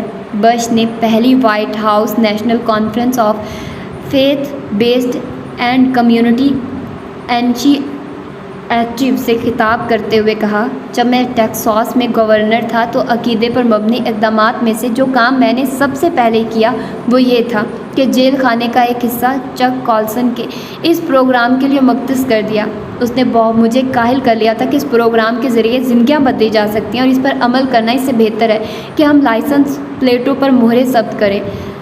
بش نے مزید بات کرتے ہوئے ایک قیدی کی کہانی سنائی جس کی زندگی ایمان کی وجہ سے بچ گئی تھی۔ 2001 میں بش کے اقتدار سنبھالنے کے پہلے ہفتے میں ہی کالسن صدر کا باقاعدہ ایڈوائزر بن گیا تھا۔ ٹیکساس کی جیل جسے کالسن چلا رہا تھا شوگر لینڈ میں واقع تھی اور اس ڈسٹرکٹ کا نمائندہ ٹام ڈیلے تھا جو سینٹ میں اکثریتی لیڈر بھی تھا۔ 2002 میں کالسن نے کیلون کالج میں ٹیکساس جیل کے بارے میں تقریر کرتے ہوئے کہا، میرے دوست ایرک پرنس نے، جو آج یہاں موجود ہے، میرے ہمراہ ٹیکساس جیل کا دورہ کیا تھا، جو گزشتہ 18 ماہ سے پرزن فیلوشپ کے زیر انتظام ہے۔ یہ ایک غیر معمولی پروگرام ہے جس کے تحت صرف یہی نہیں ہو رہا کہ لوگ کرائسٹ کی طرف پڑھ کر نجات پا رہے ہیں، بلکہ ایک نیا کلچر بھی پیدا ہو رہا ہے۔ اسی قسم کے ایک پروگرام کو جو آئیوا جیل میں چلایا جا رہا تھا، جون 2006 میں غیر آئینی قرار دیا گیا تھا، چونکہ اس میں ریاستی خرچے پر اینجلی فرقے کے عیسائی عقائد اپنانے کی ترغیب دی جا رہی تھی۔ کالسن نے اس فیصلے کو سپریم کورٹ میں چیلنج کرنے کا عہد کیا ہے۔ اس کا کہنا ہے، قیدیوں کے عقائد کی اصلاح کا اس کا پروگرام جیل خانہ جات میں شدت پسند اسلام کے پھیلنے کے عمل کا جو بلا روک ٹوک جاری ہے واحد مؤثر توڑ ہے۔ اس نے پیش گوئی کی کہ اگر امریکہ کے اندر سے شدت پسند مسلمان کوئی حملہ کرتے ہیں تو ان مسلمانوں کی اکثریت جیل میں اسلام قبول کرنے والوں پر مشتمل ہوگی۔ اس نے مزید کہا کہ اس کے پرزن فیلوشپ پروگرام کے مخالفین شدت پسندی کی آنت کر رہے ہیں اور اس کے پروگرام کو غیر آئینی قرار دینے کا مطلب ہے کہ جہادیوں اور دیگر شدت پسندوں کو اس شہر میں اپنا کھیل کھیلنے کے لیے آزاد چھوڑ دیا جائے۔ اکتوبر 2006 میں Acton institute for the study of religion and liberty نے کالسن کو فیتھ اینڈ فریڈم ایوارڈ دیا۔ یہ وہ ادارہ ہے جسے پرنس نے کم از کم $2 لاکھ چندہ دیا تھا۔ گرینڈ ریپڈز میں قائم اس ادارے کے بورڈ آف گورنرز میں پرنس کا سوتیلا باپ رینڈ بروخفینسن بھی شامل ہے اور اس کا صدر ریورنڈ رابرٹ سریکو ہے، جس کی سربراہی میں پرنس کی پہلی بیوی کے جنازے کی رسوم ادا کی گئی تھی۔ اس موقع پر ڈنر تقریب سے خطاب کرتے ہوئے کالسن نے کہا، اسلام دنیا کے بارے میں سخت گیر موقف رکھتا ہے اور اسے صرف ایک ہی بات سوچتی ہے کہ تمام کافروں کو تباہ کر کے اپنے مقبوضہ علاقوں کو بازیاب کرائیں۔ ہمیں 100 سالہ جنگ لڑنی ہے اور وقت آ گیا ہے کہ ہم عقل کے ناخن لیں۔ ہم یہ بات سمجھتے ہیں کیونکہ ہمیں تاریخ کا شعور ہے۔ ہمیں علم ہے کہ ایک مذہبی ذہن کو کیسے کام کرنے پر مائل کیا جا سکتا ہے، مگر سیکولر امریکہ یہ بات نہیں سمجھتا۔ کچھ برس قبل اپنی 2002 کی ایک تقریر میں جس میں اس نے ایرک پرنس کی تعریف کی تھی، واٹر گیٹ کے اس سابقہ سازشی نے کیتھولک اور اینجلی فرقوں کے سیاسی اور مذہبی اتحاد کی تاریخی بنیاد پر تفصیل سے روشنی ڈالی۔ کالسن نے بتایا کہ اس نے اس اتحاد کی بابت کام 1980 کی دہائی میں شروع کیا اور قدامت پسند اینجلی فرقے کے پادری رچرڈ نیو ہاؤس سے، جو بعد میں کیتھولک مسلک اختیار کر چکا ہے، تبادلہ خیال کیا کہ ایک متحدہ طریق کیسے چلائی جائے۔ یہ کوششیں 1994 میں ایک متنازع دستاویزات evangelical and Catholic together the Christian mission in the third millennium کی صورت میں ظاہر ہوئی۔ اس دستاویزات نے وہ بصیرت فراہم کی جس نے بلیک واٹر کی کارپوریٹ اسٹریٹجی اور عرب پرنس کی سیاست میں جان ڈال دی۔ کیتھولک چرچ کے تاریخی اثر و نفوذ اور جدید روایت پسند امریکی اینجلی طریق کی عوامی پذیرائی کے الحاق کے ذریعے اس الحاق کے لیے غیر کنزرویٹو اور زیادہ تر سیکولر یہودیوں کی حمایت مزید تقویت کی باعث بنی۔ مصنف ڈیمن لنکن نے، جو نیو ہاؤس کے جریدے فرسٹ تھنگز کا مدیر رہ چکا تھا، اس غیر معمولی واقعے کو تھیو کارنر کے اصطلاح سے تعبیر کیا: ECT انجیلی فرقے اور کیتھولک فرقے کا اتحاد۔ دستاویزات اس تاریخ کا منشور بن گئی جس کے لیے عرب پرنس نے عنقریب مالی اور عملی تعاون کرنا تھا۔ اس دستاویزات میں درج تھا: یہ صدی جو قریب الاختتام ہے، عیسائیت کی پوری تاریخ میں ہمارے مشن کے وسعت پذیر ہونے کے حوالے سے فقید المثال ہے۔ ہم دعا کرتے ہیں اور یقین رکھتے ہیں کہ اس توسیع نے اگلے 1000 سال کی پہلی صدی میں عیسائیت کے مزید فروغ کے دروازے کھول دیے ہیں۔ عیسائیت کے جو 2 فرقے انجیل کی تعلیم کے زیر اثر تیزی سے عروج پا رہے ہیں، وہ انجیلی اور کیتھولک فرقے ہیں۔ دستخط کنندگان ان دونوں فرقوں کے اتحاد پر زور دیتے ہیں تاکہ تمام انسان یسوع مسیح پر بطور خدا اور نجات دہندہ ہونے کے لیے ایمان لائیں۔ دستاویزات نے چرچ اور ریاست کے علیحدگی کا اعتراف تو کیا، مگر اس اصول کی غلط شرح پر شدید احتجاج بھی کیا کہ اس کا مطلب مذہب کو عوامی زندگی سے نکال دینا ہے۔ ہمارے بہت سے سیاسی حلقوں کا اس استدلال کہ مذہب کو معاشرے میں دخل انداز نہ ہونا چاہیے، جمہوری طرز حکومت کے سب سے بنیادی اصول کی صریح خلاف ورزی قرار دینا بہت ضروری ہے۔ تاہم ETC محض ایک فلسفیانہ دستاویزات نہیں تھی، بلکہ اس نے ایک ایسا لائحہ عمل بھی پیش کیا جو بینہ پش انتظامیہ کا بھی ایجنڈا قرار پا گیا۔ جب 2000 کی انتخابی مہم کے دور سے نیو ہاؤس پش کا قریبی معتمد بنا۔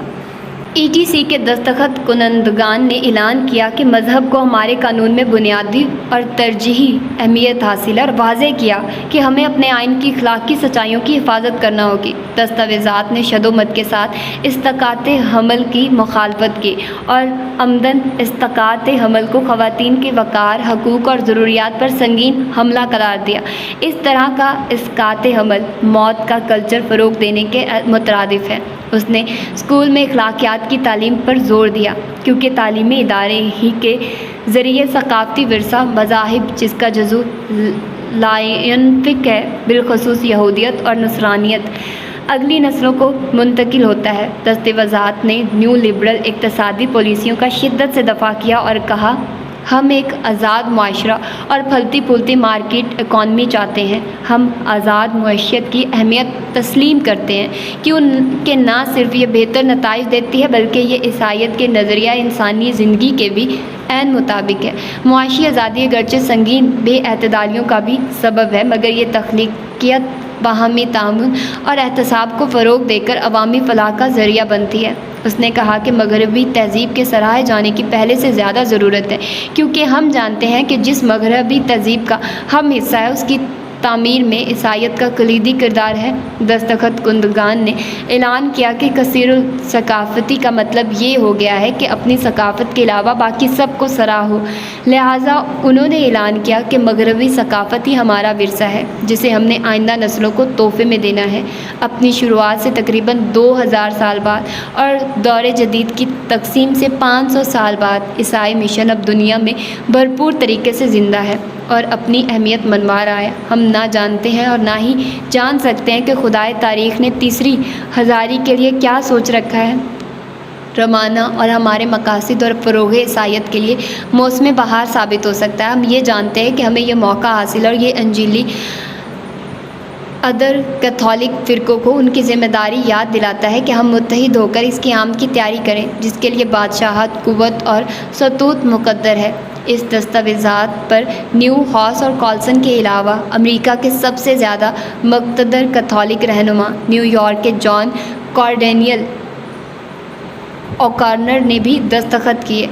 ان کے علاوہ امریکہ انٹرپرائز انسٹی ٹیوٹ کے مائیکل نوواک اور ریورنڈ پیٹ رابرٹنس بھی دستخط کنندگان میں شامل تھے۔ اس منشور نے جو گزشتہ کئی سالوں سے تکمیل مراحل طے کر رہا تھا، جارج ڈبلیو بش کا اقتدار میں آنا ممکن نہ بنا دیا۔ ڈیمن لنکر کے مطابق اس منشور نے نہ صرف ایک تاریخی، مذہبی اور سیاسی اتحاد کو جنم دیا بلکہ امریکہ کی مذہبی اور سیاسی قوتوں کو بصیرت بھی فراہم کی۔ یہ ایک ایسا مذہبی مستقبل ہوگا جس میں دینیاتی اخلاقیات مذہبی تنازعات پر غالب آ جائیں گی، اور یہ ایک ایسا سیاسی مستقبل ہوگا جس میں کٹر روایت پسند عیسائی عوامی امنگوں اور لائحہ عمل پر کا تعین کریں گے۔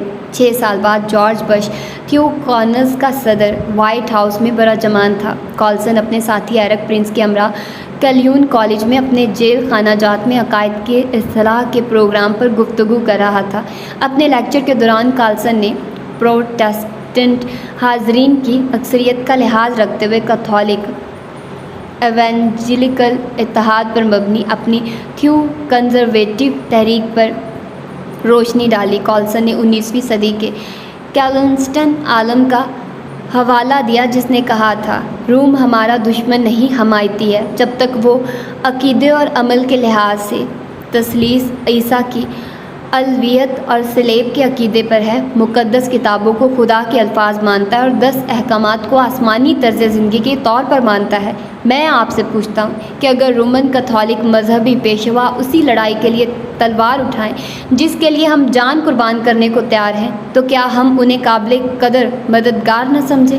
دائیں بازو کے کیتھولک اور اینجلی فرقوں اور نیو کنزرویٹو کے درمیان اتحاد کے ذریعے تھیو کنزرویٹو مقدس جنگ کی کوششوں میں ایرک پرنس پیش تھا، اور اس کی بلیک واٹر ایک طرح سے اس تحریک کا مسلح بازو تھی۔ پرنس نے اپنی اس نجی فوج کا تذکرہ یوں کیا، ہر شخص اسی طرح بندوق سے لیس ہے جیسے ارمیا نے اسرائیل میں معبد کی تعمیر کے دوران ایک ہاتھ میں تلوار اور دوسرے میں کرنی اٹھا رکھی تھی۔ انتہا پسند کیتھولک تنظیموں کی مدد کرنے کے ساتھ ساتھ پرنس نے اپنے والدین کے چنیدہ انجیلی اداروں کی مدد بھی جاری رکھی اور پروٹسٹنٹ اسکولوں اور کالجوں کی کثیر تعداد کو بڑے عطیات دیے۔ اس نے ایٹلانٹا جارجیا میں قائم ہگائی انسٹی ٹیوٹ کو کم از کم $2 لاکھ کا عطیہ دیا۔ وہ $1000 اس کے علاوہ ہیں جو اس کے باقی خاندان نے دیے۔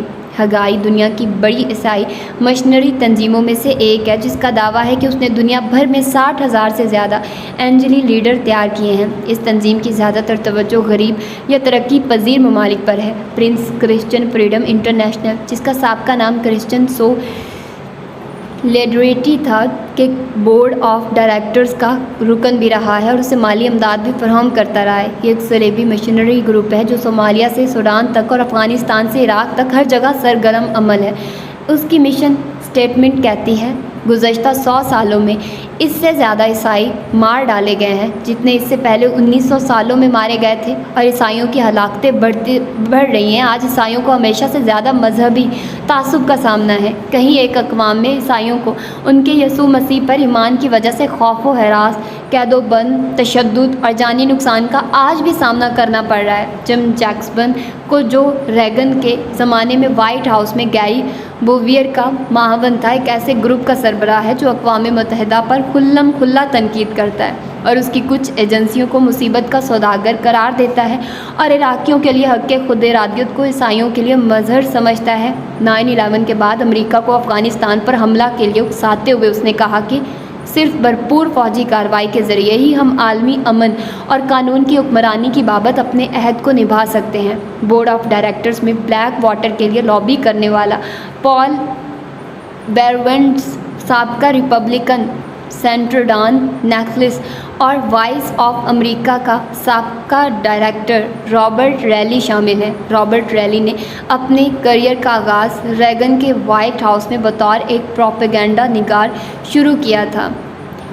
کچھ عرصہ اس نے ایک جنگی ٹھیکیدار SAIC کے لیے عراق میں نئی انفارمیشن منسٹری کے قیام کے منصوبے پر بھی کام کیا، تاہم یہ منصوبہ کامیابی سے ہمکنار نہ ہو سکا۔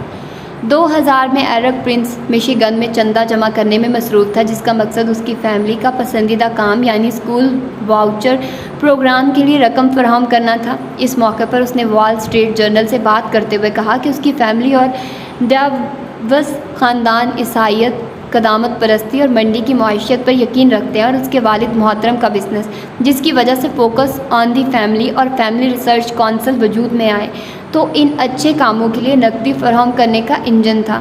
اس نے کہا کہ اس کی ہمشیرہ بیسٹی بھی اسی قسم کی توانائیاں استعمال کر رہی ہے۔ اس وقت تک 21 سالہ پرنس کے پاس نقدی بنانے والا اپنا چھوٹا سا ذاتی انجن بھی آ چکا تھا، جو بہت بڑے انجن میں تبدیل ہونے کو تیار تھا۔ جبکہ پرنس دائیں بازو کی عیسائی تحریکوں کی مدد اپنی خاندانی روایات کے مطابق جاری رکھے ہوئے تھا۔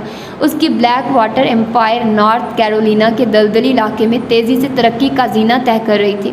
البتہ اس تیز رفتار ترقی کا اس وقت تک صحیح اندازہ نہ ہوا تھا جب تک کہ 1 سال بعد 2 طیارے ورلڈ ٹریڈ سینٹر سے نہ ٹکرائے تھے۔ اس ثانیہ نے ایرک پرنس کو عدیم النظیر ترقی کا موقع فراہم کیا اور وہ دنیا کی سب سے طاقتور نجی فوج کا سربراہ بن گیا۔ پرنس نے ایک ایسی فوج تیار کی جو دہشت گردی کے خلاف جنگ میں، جسے پرنس کی مدد سے امریکہ کا صدر بننے والے جارج بش نے صلیبی جنگ قرار دیا تھا، جو زیادہ تر اسلامی دنیا میں چھیڑی گئی ہے، عین میدان جنگ میں لڑ سکے، اور اس مقصد کے لیے اس نے اپنے باپ کے خیالات اور رقم کا خوب استعمال کیا۔ تو یہ تھا اس کا فرسٹ باب اور پہلی ایپیسوڈ۔ ہوپ سو کہ آپ لوگوں کو پسند آئی ہوگی اور آپ لوگوں نے بھرپور طریقے سے اس کو انجوائے کیا ہوگا۔ تو مجھے اپنا فیڈ بیک دینا مت بھولیے گا۔ ملتے ہیں انشاءاللہ اس کے سیکنڈ پارٹ میں۔ ٹل دین، اللہ حافظ۔